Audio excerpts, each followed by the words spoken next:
हाँ तो मेरे प्यारे हीरो, कैसे हैं आप? उम्मीद करता हूं अच्छे होंगे और अच्छे से पढ़ाई कर रहे होंगे। आज हम लोग क्या करने वाले हैं?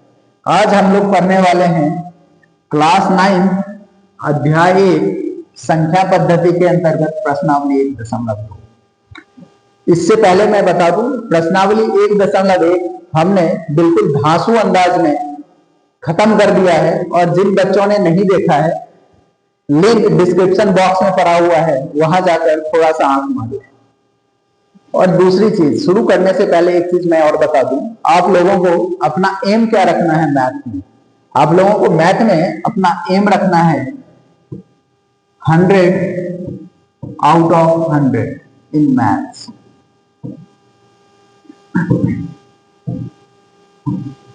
ये आप लोगों को अपने कॉपी के ऊपर के पन्नों पर लिखना है। क्यों? कि जब भी आप देखेंगे ये चीजें आपको ख्याल कराती रहेगी कि सागर भैया ने बोला था, जो कि मैं आप लोगों को 100 आउट ऑफ 100 मैथ्स में करवाऊंगा। क्योंकि मैं जो भी टॉपिक पढ़ाऊंगा आपको बिल्कुल डीप पढ़ाऊंगा।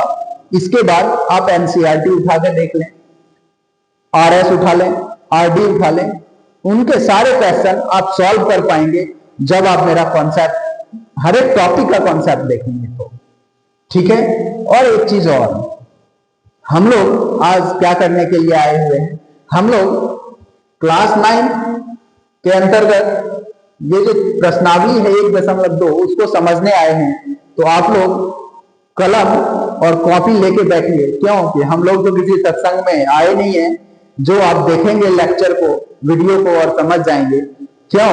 कि मैं जो चीजें बताने जा रहा हूं वो चीजें अगर आपकी लिखी हुई रहेंगी तो आपको मेरा वीडियो बार बार नहीं देखना पड़ेगा, और अगर कहीं पे डाउट होगा तो आप जाके उन नोट्स को देखेंगे, आपका डाउट्स क्लियर हो जाएगा। ठीक है? और एक रिक्वेस्ट है आप सबों से, अगर आप मेरा ये वीडियो देख रहे हैं तो आपसे रिक्वेस्ट ये है, जो कि शुरू के 20 मिनट अगर आप देख लेंगे वीडियो तो आपको लेक्चर से इतना प्यार हो जाएगा जो कि मेरा कोई भी वीडियो आप छोड़ेंगे नहीं। क्यों? मैं इतना डीप पढ़ाने जा रहा हूं, इतना डीप पढ़ाने जा रहा हूं। आज के बाद आपको जो भी कॉन्सेप्ट पढ़ाऊंगा उसमें आप कोई सा भी क्वेश्चन ऐसा नहीं होगा जो आप ना बना पाए। तो चलिए, आज हम क्या पढ़ने वाले हैं? आज हम पढ़ने वाले हैं अपरिमेय संख्या के बारे में, और ये वीडियो वन शॉट होने वाला है। चलिए देखते हैं अपरिमेय संख्या क्या होता है।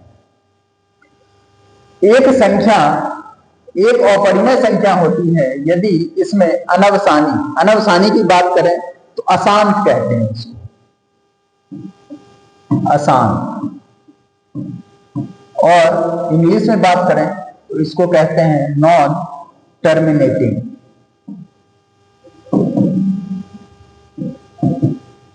और अनावर्ती यानी जो रिपीट ना हो, यानी नॉन रिपीटिंग।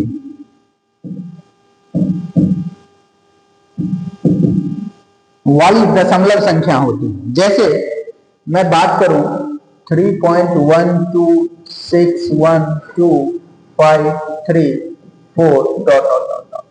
इसमें दशमलव के बाद जितने भी अंक हैं उसके बारे में हम ये नहीं बता सकते जो कि 1 के बाद 2 ही आएगा या 2 के बाद 4 ही आएगा। क्यों? कि कोई भी अंक अगर रिपीट हो रहा है तो पैटर्न नहीं बना रहा है। जैसे अगर मैं बात करूं 1 2 आया तो है लेकिन पैटर्न नहीं बना रहा है। जैसे 1 2 के बाद यहाँ 6 आया, यहाँ 5 आ गया। इस तरीके की जो संख्या होगी वो हमारी क्या होगी? अपरिमेय संख्या होगी। अपरिमेय संख्या को हम p/q के रूप में नहीं लिख सकते हैं, जबकि परिमेय संख्या को हम p/q के रूप में लिख सकते थे।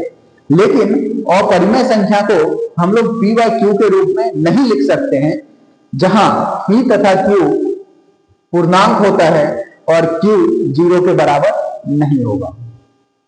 आगे बढ़ें और अपरिमेय संख्या के बारे में थोड़ा और जानते हैं। कहता है यदि n एक धनात्मक पूर्णांक है, धनात्मक पूर्णांक जैसे 1 2 3 4 5 6 7, ये सारा धनात्मक पूर्णांक है जो पूर्ण वर्ग नहीं है। कह रहा है जो भी धनात्मक पूर्णांक है अगर वो पूर्ण वर्ग है तो क्या होगा? परिमेय संख्या होगा। अगर कोई धनात्मक पूर्णांक है और वो पूर्ण वर्ग है तो वो कौन सी संख्या होगी? परिमेय संख्या होगी। लेकिन अगर जो धनात्मक पूर्णांक है और वह पूर्ण वर्ग नहीं है तो इसका मतलब वो हमारा क्या होगा? अपरिमेय संख्या होगा।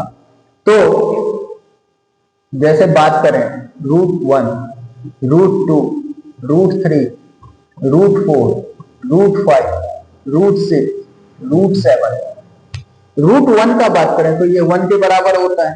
इसका मतलब ये हमारा अपरिमेय संख्या नहीं है। √2 की बात करें, पूर्ण वर्ग नहीं है, √2 हमारा अपरिमेय है, √3 अपरिमेय है, √4 हमारा अपरिमेय नहीं होगा। क्यों कि √4 का वर्गमूल 2 निकलता है। क्या निकलता है? वर्गमूल 2 निकलता है। √5, √6, √7 ये पूर्ण वर्ग नहीं है। इसका मतलब क्या हुआ? ये सारे संख्या हमारा अपरिमेय होगा। यदि m एक धनात्मक पूर्णांक है जो पूर्ण धन नहीं है तो √3m अपरिमेय होगा। यानी अगर कोई भी धनात्मक पूर्णांक है और उसका कोई पूर्ण धन नहीं है तो इसका मतलब क्या होगा? √m वह अपरिमेय होगा। जैसे 8 की बात करें, 2 का घन 8 होता है, 2 का घन 8 होता है, 8 का क्यूब क्या होता है? 2 होता है। तो 8 हमारा अपरिमेय संख्या, अगर क्यूब रूट की बात करें तो वहां पर अपरिमेय नहीं होगा, वहां पर क्या होगा? परिमेय होगा। तो जैसे √2 पूर्ण घन नहीं है तो ये अपरिमेय होगा, √3 अपरिमेय होगा, √4 होगा। तो ये सारे संख्या क्या होंगे? अपरिमेय होंगे। चलिए अपरिमेय संख्या के बारे में थोड़ी और हम जानकारी ले लेते हैं, जो कि अपरिमेय संख्या और होता क्या है। जैसे एक अपरिमेय संख्या का ऋणात्मक एक अपरिमेय संख्या होता है। मान लीजिए अगर कोई अपरिमेय संख्या है, उसके पहले वो ऋणात्मक है, यानी उसके पहले माइनस लगा हुआ है, इसका मतलब वो क्या होगा? हमारा अपरिमेय होगा। जैसे -√2, रूट के अंदर नहीं, रूट के अंदर फिर आएगा तो वो अलग संख्या हो जाती है, वो हम 11th में पढ़ेंगे। लेकिन रूट के बाहर अगर माइनस है और वो हमारा अपरिमेय है तो ऋणात्मक संख्या जो होगा अपरिमेय का ऋणात्मक एक अपरिमेय हो जाता है। जैसे -√3 अपरिमेय हो जाएगा। एक परिमेय और एक परिमेय का योग अपरिमेय होता है। मान लीजिए कोई हमारा परिमेय संख्या है, उसके साथ योग में कोई अपरिमेय संख्या है तो इसका रिजल्ट जो आएगा वो अपरिमेय आएगा। एक परिमेय संख्या और एक अपरिमेय संख्या का अंतर अपरिमेय होता है। कोई परिमेय संख्या है, मान लीजिए 3 एक परिमेय संख्या है, इसके साथ हमारा कोई अपरिमेय संख्या आ गया, वो भी माइनस में 3 -√6, यानी एक परिमेय है और एक अपरिमेय है, तो इसका जो रिजल्ट आएगा वो हमारा अपरिमेय आएगा। एक गैर शून्य परिमेय संख्या और एक अपरिमेय संख्या का गुणनफल अपरिमेय होता है। यदि कोई परिमेय संख्या है जो नॉन जीरो रैशनल नंबर है, उसके साथ गुणनफल में कोई अपरिमेय है तो इसका रिजल्ट हमारा अपरिमेय ही होगा। जैसे 2 × √3, इसका रिजल्ट अपरिमेय होगा। एक परिमेय संख्या और एक अपरिमेय संख्या का भागफल अपरिमेय होता है। यानी एक परिमेय संख्या को अगर अपरिमेय संख्या से भाग दिया जाए तो वह भी हमारा क्या होगा? अपरिमेय हो जाएगा। जैसे 2 / √3, तो इसका मतलब ये भी क्या होगा? हमारा अपरिमेय होगा। तो दो अपरिमेय संख्याओं का योग, अंतर, गुणनफल और भागफल के बारे में नहीं कहा जा सकता है कि संख्या क्या होगा। ये समझ में आया? आप कहोगे भैया ये समझ में नहीं आया, बहुत कंफ्यूजिंग है। चलो मैं आपको समझाता हूं ये है क्या। ये है क्या? मान लीजिए हमारा कोई रैशनल है, परिमेय संख्या है, रैशनल नंबर है। तो रैशनल नंबर के बारे में हमारा क्या होता है? जैसे मान लीजिए रैशनल इंटू रैशनल, रैशनल ही होगा, रैशनल माइनस रैशनल, रैशनल होगा, रैशनल इंटू रैशनल, रैशनल होगा, rational divide by rational, rational ही होगा। यानी अपरिमेय संख्या गुना में हो, सॉरी परिमेय संख्या गुना में हो तो परिमेय होगा, परिमेय संख्या घटाव में हो परिमेय होगा, परिमेय संख्या गुना में हो परिमेय होगा, परिमेय संख्या भाग में हो परिमेय होगा। लेकिन अगर हम अपरिमेय की बात करें, यानी इरेशनल नंबर की बात करें, तो irrational into irrational, irrational minus irrational, irrational plus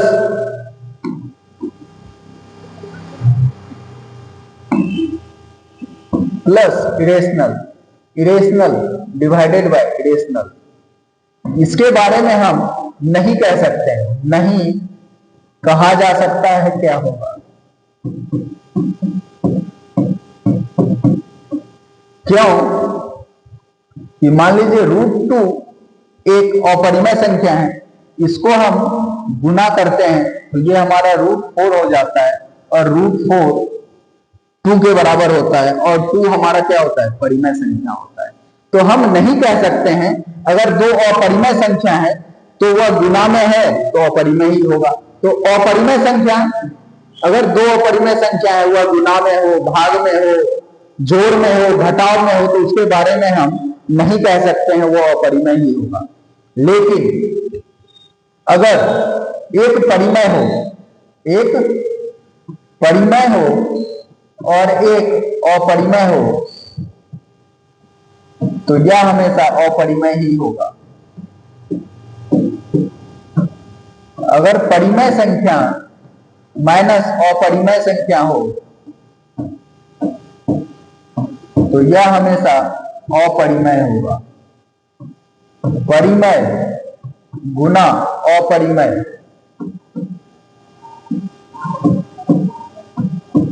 अपरिमेय होगा। परिमेय भागा अपरिमेय, यह अपरिमेय होगा।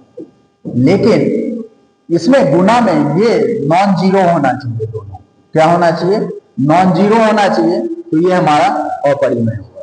तो ये जो चीजें हैं, ये जो मैं आपको बताया, ये वही चीजें हैं रेशनल नंबर के परिमेय संख्या के बारे में। अगर दो परिमेय संख्या को गुना किया जाएगा तो परिमेय मिलेगा, पर दो परिमेय को घटाया जाएगा परिमेय मिलेगा, दो परिमेय को जोड़ा जाएगा, दो परिमेय को जोड़ा जाएगा तो परिमेय मिलेगा, और दो परिमेय को भाग किया जाएगा तो परिमेय मिलेगा। लेकिन अगर दो अपरिमेय संख्या हो, गुना में हो, जोड़ में हो, भाग में हो, तो उसके बारे में हम नहीं कह सकते हैं कि वह अपरिमेय होगा या परिमेय होगा।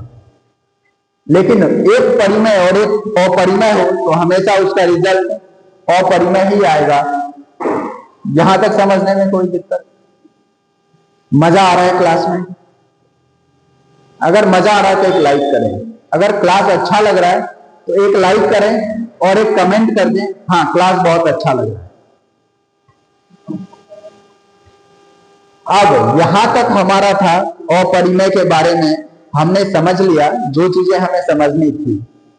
तो यहां से हमारा प्रश्नावली 1.2 शुरू हो जाता है।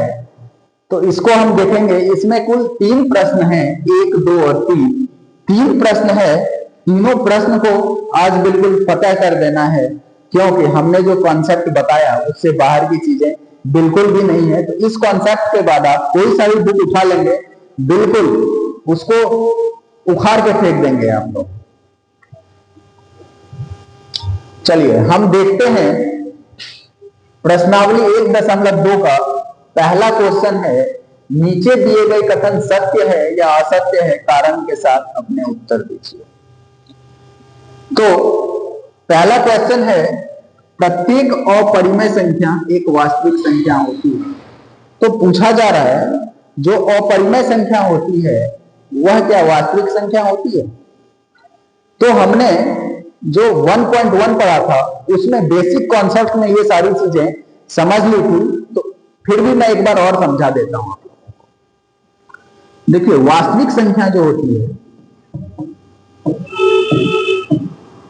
वास्तविक संख्या जो होती है इसके दो सुपुत्र हुए थे। वास्तविक संख्या के दो सुपुत्र हुए थे। एक हुआ था हमारा परिमेय संख्या, एक हुआ था हमारा परिमेय संख्या और एक हुआ था हमारा अपरिमेय संख्या।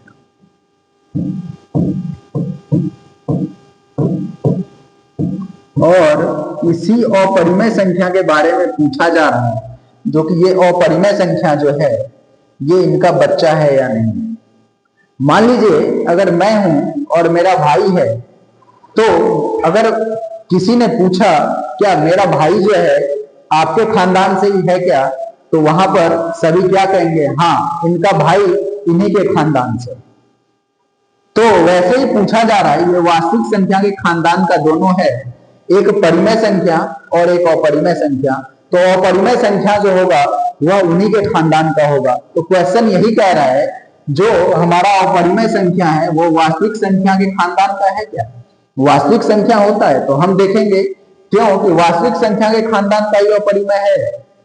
तो क्या इसका उत्तर क्या हो जाएगा, आप लोग समझ गए होंगे, सत्य ही होगा। तो ये हमारा कथन क्या है, सत्य है। हल क्या होगा इसका, सत्य है, कथन सत्य है। और कहता है इसका कारण भी लिखने के लिए, तो हम कारण लिखेंगे। इसका कारण क्या हो जाएगा, कारण हो जाएगा अपरिमेय संख्या,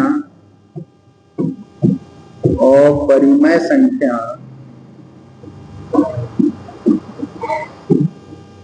वास्तविक संख्या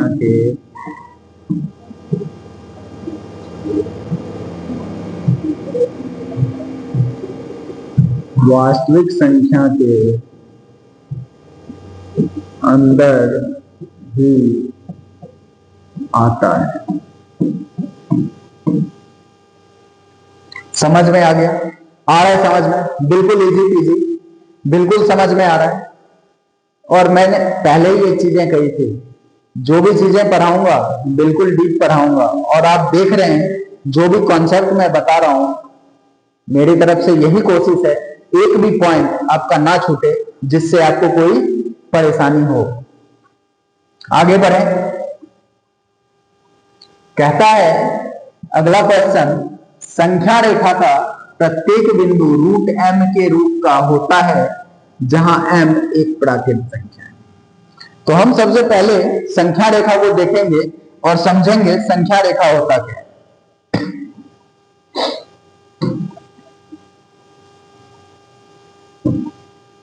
चलिए हम एक संख्या रेखा बना लेते हैं। ये हमारा संख्या रेखा हो गया। अब कहता है इस पर जितने भी बिंदु होते हैं वो क्या है, रूट m के रूप का होता है। तो हम देखते हैं इस पर जो भी संख्या है, जीरो, जीरो से दाएं तरफ हमारा धनात्मक आता है, 1 2 3 4, इसी तरीके से बढ़ते जाएगा। और जीरो से बाएं तरफ हमारा ऋणात्मक संख्या आता है, -2 -3, इस तरीके से। और इस पर हम क्या देख रहे हैं, संख्या रेखा पर हमारा कहता है m प्राकृत संख्या है। इस पर प्राकृत संख्या भी है, जीरो भी है और ऋणात्मक पूर्णांक भी है।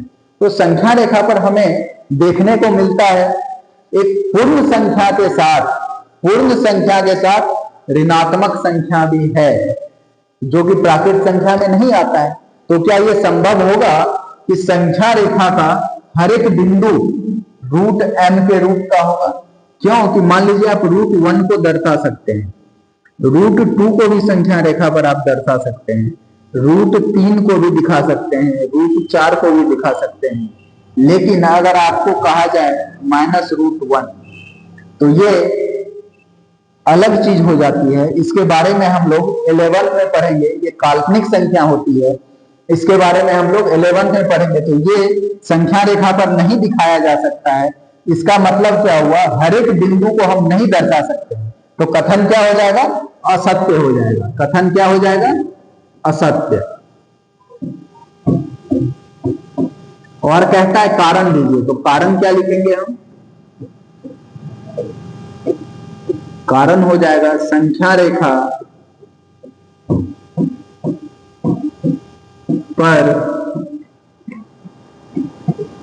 ऋणात्मक संख्या भी आती है, ऋणात्मक संख्या भी आती है। ये आपका क्वेश्चन 2 भी सॉल्व हो गया। मजा आ रहा है? आगे बढ़े।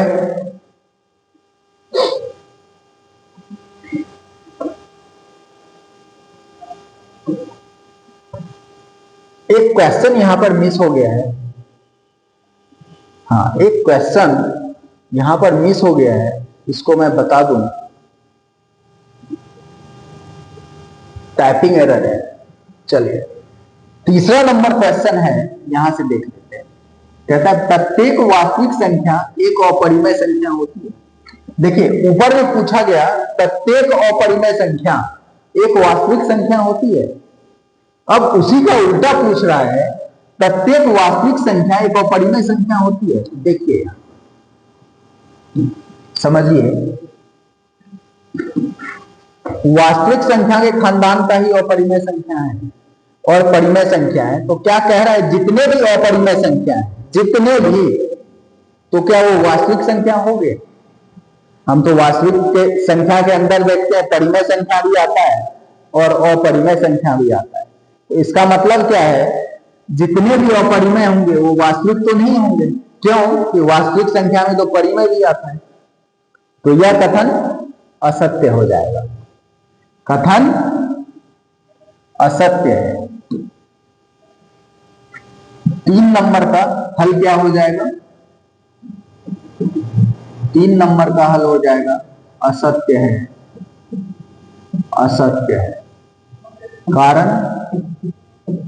कारण लिखेंगे वास्तविक संख्या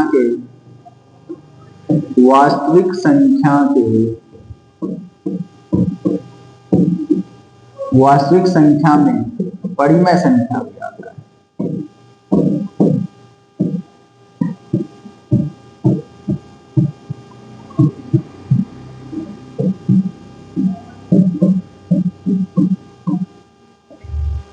एक के सारे क्वेश्चन सॉल्व हो गए। अब हम देखते हैं क्वेश्चन नंबर हमारा 2 क्या कहता है।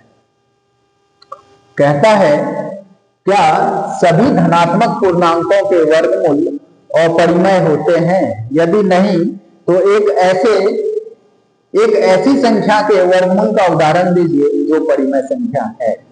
कहता है क्या सभी धनात्मक पूर्णांक के वर्गमूल। तो हम पहले धनात्मक पूर्णांक देख लेते हैं। तो धनात्मक पूर्णांक हमारा जैसे 1 है, 2 है, 3 है, 4 है, 5 है।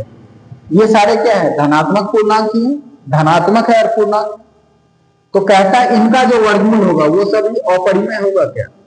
√1 के बराबर होता है। और ये 1 कौन सी संख्या है? परिमेय संख्या है। √2 हमारा क्या हो जाता है? अपरिमेय हो जाता है।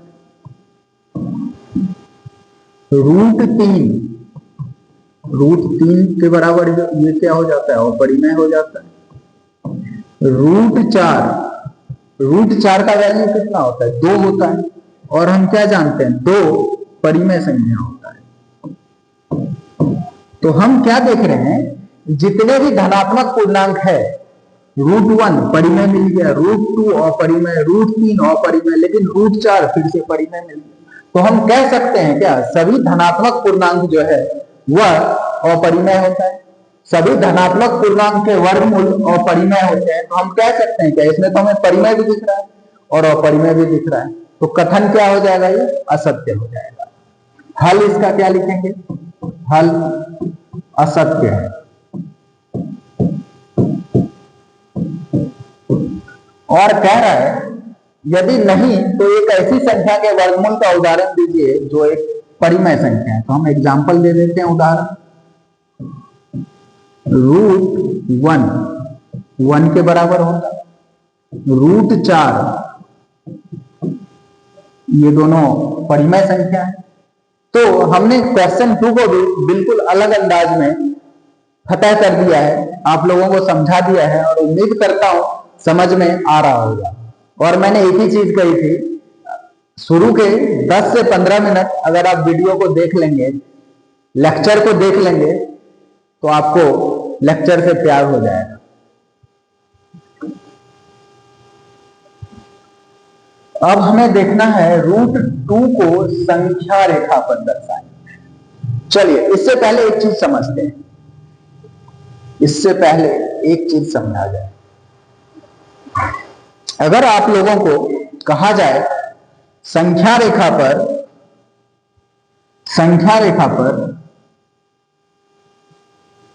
2 को दर्शाना है, संख्या रेखा पर 2 को दर्शाना है, तो आप तुरंत दिखा देंगे। यहां 0, यहां 1, यहां 2, बोलेंगे ये 2 है।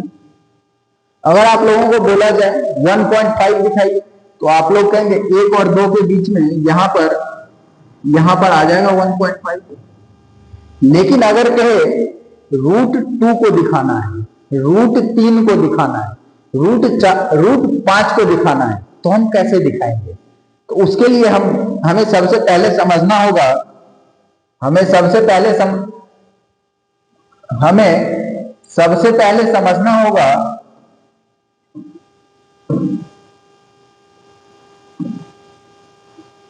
हमें सबसे पहले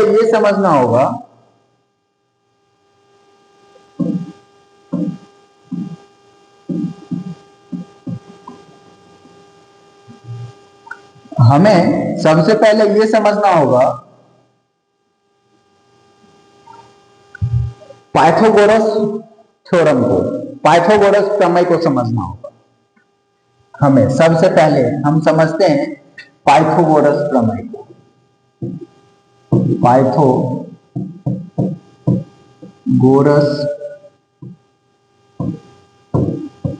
प्रमेय को।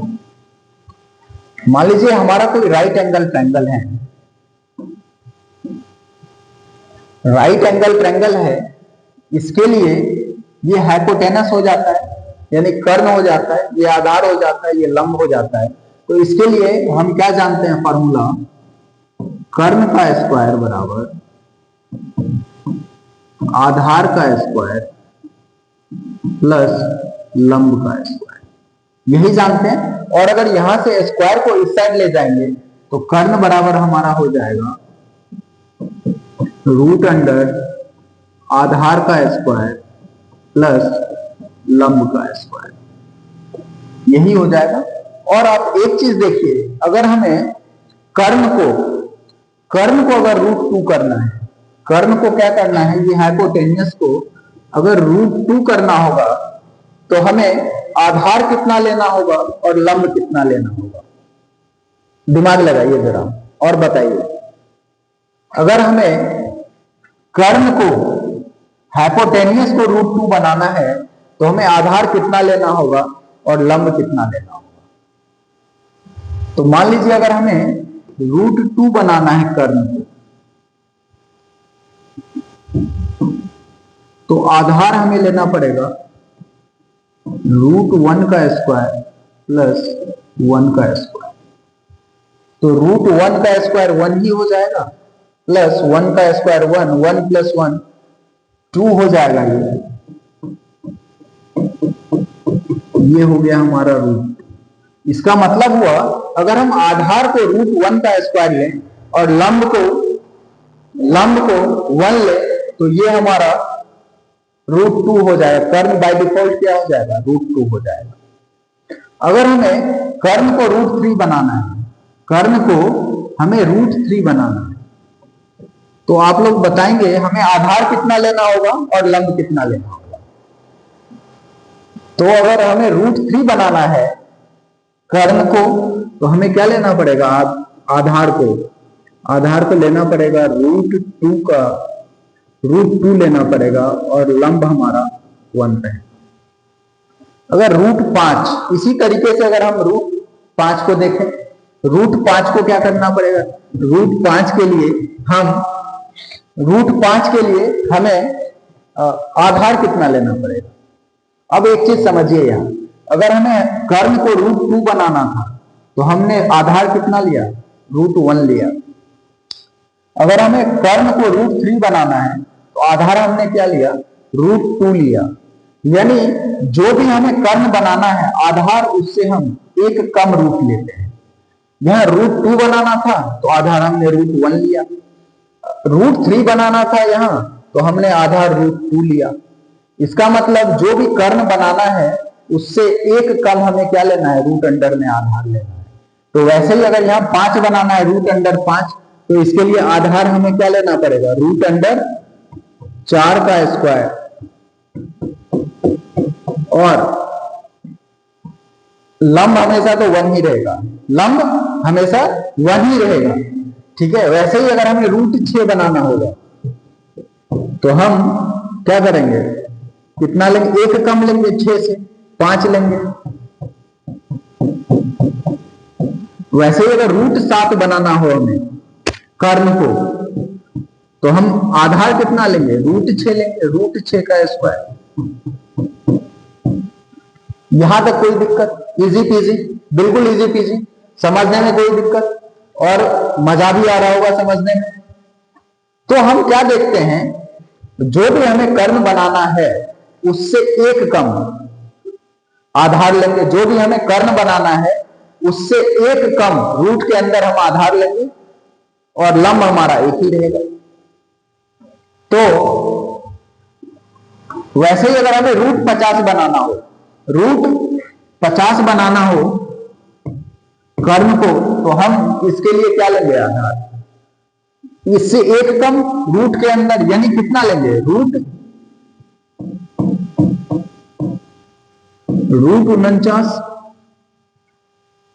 √49 ही लेंगे ना, बिल्कुल, +1 यही लेंगे। ये हमारा √50 हो जाएगा बाय डिफॉल्ट। यहां तक कोई दिक्कत समझने में। चलिए आगे देखा जाए। ये था सवाल हमारा, √2 को संख्या रेखा पर हम किस प्रकार से दर्शाएंगे। एक चीज और समझा दो, एक चीज और समझिए। मान लीजिए यहां से कोई सड़क जा रही है, यहां से कोई ऐसे सड़क जा रही है और हमारे सूर्य देवता यहां पर है, सूर्य देवता यहां पर है, इसकी रोशनी पड़ रही है। और मान लीजिए √2 कर्ण जो है यहाँ पर कोई सीढ़ी लगी है, ये कोई सीढ़ी है √2 वाली, तो इस पर जो सूर्य की रोशनी पड़ेगी तो ये परछाई बनाएगी और ये परछाई कहीं ना कहीं इधर को बनाएगी, ऐसे आएगा परछाई। तो ये जो परछाई होगी यहां से यहां तक, ये इसी की परछाई होगी ना। इसका मतलब अगर ये √2 है तो ये भी क्या हो जाएगा, √2 ही होगा। समझ में आ रहा है। चलिए हम आगे देखते हैं।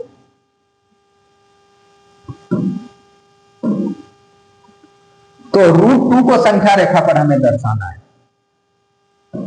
तो √2 को अगर हमें दर्शाना है संख्या रेखा पर,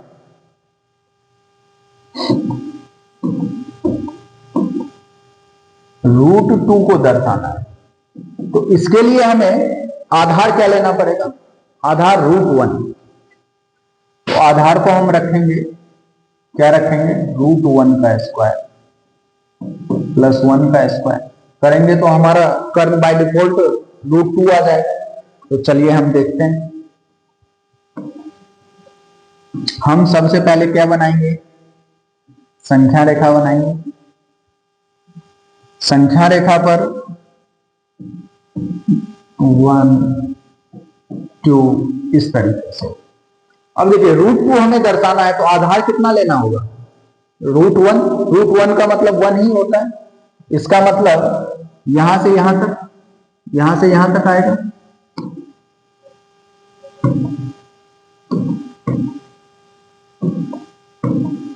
यहां से यहां तक। तो फिर हम 1 आधार है तो यहां से क्या करेंगे, हम एक चाप खींचेंगे ऐसे, पर कंपास के माध्यम से एक चाप खींचेंगे और चाप के माध्यम से यहां से पहले 60 डिग्री का एंगल बनाएंगे, फिर 60 से 120 का, 120 से फिर हम यहां पे काटेंगे और फिर 60 पे रखकर यहां से काटेंगे, तो ये हमारा क्या हो जाएगा, लंब हो जाएगा। ये हमारा परपेंडिकुलर हो गया, लंब हो गया। और ये जो हमारी हाइट होगी ये कितनी होगी, 1 होगी, और ये भी 1 है, ये भी आधार भी 1, लंब भी 1, तो ये वाले डिस्टेंस जो है कर्ण हमारा बाय डिफॉल्ट √2 हो जाएगा। और √2 को हमें इस पर दिखाने के लिए क्या करना पड़ेगा, कंपास को लेकर यहां से यहां रखेंगे और इसको ऐसे संख्या रेखा पर मिला देंगे, तो ये वाला जो होगा यही हमारा क्या हो जाएगा, √2 हो जाएगा। बिल्कुल इजी है, कोई दिक्कत समझने में। चलिए अब हम √3 को देखते हैं। √3 को अगर हमें संख्या रेखा पर दर्शाना है, √3 को अगर हमें संख्या रेखा पर दर्शाना है तो हमें आधार कितना लेना होगा। √3 को दर्शाना है तो हमें आधार कितना लेना पड़ेगा, √2 लेना पड़ेगा। क्योंकि हम क्या जानते हैं, जो भी हमें कर्ण बनाना है उससे एक छोटा वाला आधार लेते हैं रूट के अंदर, तो ये लेना पड़ेगा हमें। इसके लिए √3 को संख्या रेखा पर दर्शाना है तो पहले हमें क्या दर्शाना पड़ेगा, √2 को। तो चलिए हम √2 को दर्शाते हैं पहले।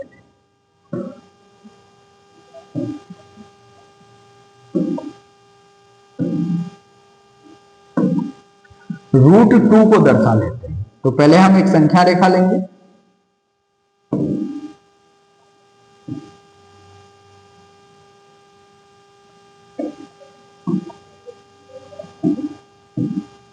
जीरो 1 2 3 इस तरीके से। अब हमें क्या लेना है, √2 को दर्शाना है, √2 को संख्या रेखा पर दर्शाना है। तो √2 को दर्शाने के लिए हम क्या करते हैं, बेस 1 लेते हैं, तो हम यहां से यहां बेस ले लेंगे। अब यहां पर हम क्या करेंगे, एक चाप बनाएंगे और यहां से 60 डिग्री, यहां से 120, फिर 120 से चाप रखकर यहां काटेंगे और फिर 60 पर रखकर ये काटेंगे, तो ये हमारा क्या हो जाएगा, परपेंडिकुलर हो जाएगा, लंब हो जाएगा ये। चलिए ये लंब हो गया, तो इसकी भी हाइट 1 है, इसकी भी 1 है, तो ये बाय डिफॉल्ट क्या हो गया हमारा, √2 हो जाएगा। जब ये हमारा √2 हो गया बाय डिफॉल्ट, तो अब हमें बेस कितना लेना है, √2। तो हम इसको क्या मानेंगे, इसी को हम बेस मान लेंगे। ये जो √2 है इसको हम बेस मानेंगे और यहां पर कंपास रखकर एक चाप बनाएंगे, फिर यहां से कंपास रखकर पहले 60 डिग्री, फिर 120 डिग्री और 120 से यहां काटेंगे और 60 पर रखकर कंपास को यहां काटेंगे, तो ये हमारा क्या हो गया, एक परपेंडिकुलर हो गया। ये हमारा √2 है और आधार हमारा √2 हो गया, तो ये लंब हमारा कितना है, 1 है, तो ये हमारा बाय डिफॉल्ट क्या हो जाएगा, √3 हो जाएगा √3। फिर हम क्या करेंगे, यहां से यहां रखकर ये जब हम ऐसे मिलाएंगे तो ये हमारा यहां पर नंबर लाइन पर ये क्या आ जाएगा, √3 आ जाएगा। बिल्कुल इजी पीजी, बिल्कुल इजी, मजा आ रहा है। आगे बढ़ें, ये समझ में आ गया। आगे देखें, एक क्वेश्चन बचा हुआ है, लास्ट क्वेश्चन, उसको देखते हैं। अगर कर्ण को √5 बनाना है तो हमें बेस √4 लेना पड़ेगा। बेस कितना लेना पड़ेगा, √4 लेना पड़ेगा। तो √4 यानी 2, √4 यानी 2, बेस हमें कितना लेना पड़ेगा, 2 लेना पड़ेगा। तो 0 1 2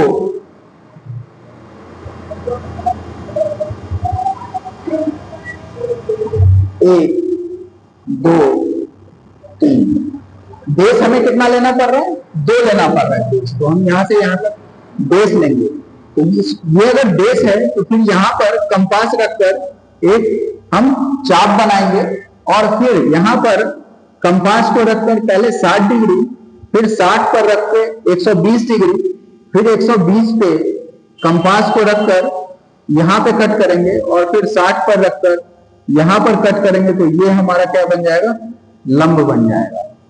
और अगर ये हमारा आधार 2 है और बेस हमारा 2 हो गया और लंब हमारा 1 हुआ, तो ये कर्ण हमारा बाय डिफॉल्ट क्या हो जाएगा, √5 हो जाएगा। लेकिन ये √5 तो अभी हवा में है, हमें किस पे लाना पड़ेगा, नंबर लाइन पर। तो फिर कंपास को यहां पे रखकर यहां रखेंगे और इधर मिला देंगे, तो ये हमारा यहां पर √5 आ जाएगा। समझ में आ गया, बिल्कुल इजी, मजा आ रहा होगा। तो चलिए यहां पर प्रश्नावली 1.2 खत्म हो जाता है। तो आज के लिए इतना ही, फिर अगले वीडियो में मिलते हैं। जय हिंद, धन्यवाद।